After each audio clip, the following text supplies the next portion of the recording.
In this part, I show you how your program gets loaded into RAM. What's the structure of RAM?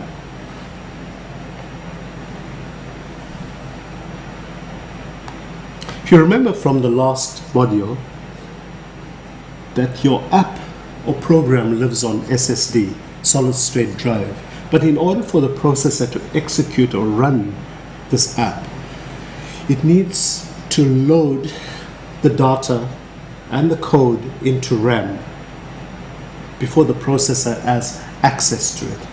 So let me show you quickly how RAM is organized and how your variables or data lives in RAM.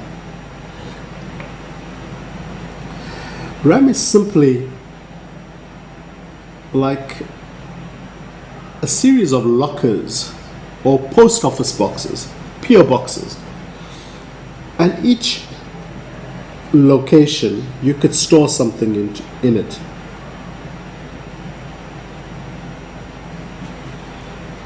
Each location has a unique address.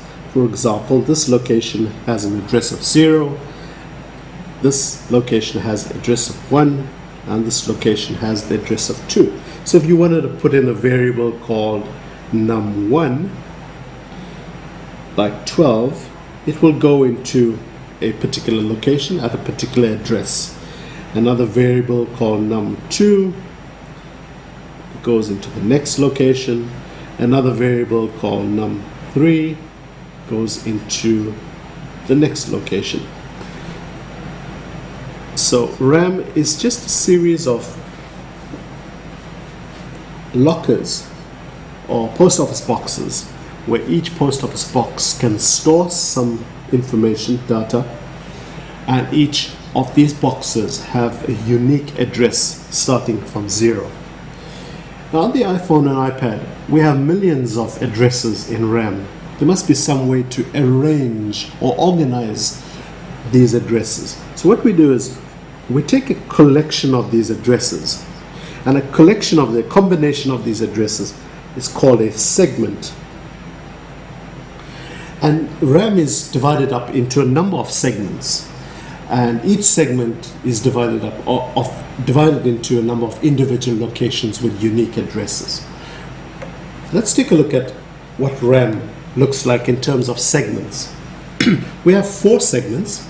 We have stack segment, we have heap segment, we have a data segment, and we have a text segment. And we also have some free space, which I'll tell you the purpose later. Let's look at the first type of segment. This is called the stack segment. It's an area that's readable and writable, which means you can put data in, you can take out the data, you can modify the data. That's called read-write, readable and writable. The stack segment is where all your local variables are stored. So if you had a variable called num1 and it was considered as a local variable, only the function that created it or the function that defined it can view that variable called num1. It's not visible by other functions in the program. If it was visible by other functions in the program, that would have been called a global variable. So local variables are stored on the stack segment and only visible from one particular function and invisible to other functions. If the stack segment needs more space to grow, it can grow into the free space and use some of the free space. So the stack segment can grow downwards into the free area. Another segment that's similar to the stack segment is the data segment. It's also a read-write area, but on this segment we store global variables. And if a variable is global, it can be viewed by all functions in the program. So all global variables are stored on the data segment, while local variables are stored on the stack segment. Then we get to the heap segment. Now in Swift programming, we use a programming paradigm called object-oriented programming, or OOP, where we create objects. These objects are created on the heap segment. So it's a memory area that's allocated just for objects, not for local variables or global variables, but for objects. Heap segment is not fixed. If it needs to grow and expand, it can grow into the free space area. So the heap grows upward into the free area. Now we have the last type of segment. This is called the text segment. It's read-only, and this is where all your program instructions or executable code lives.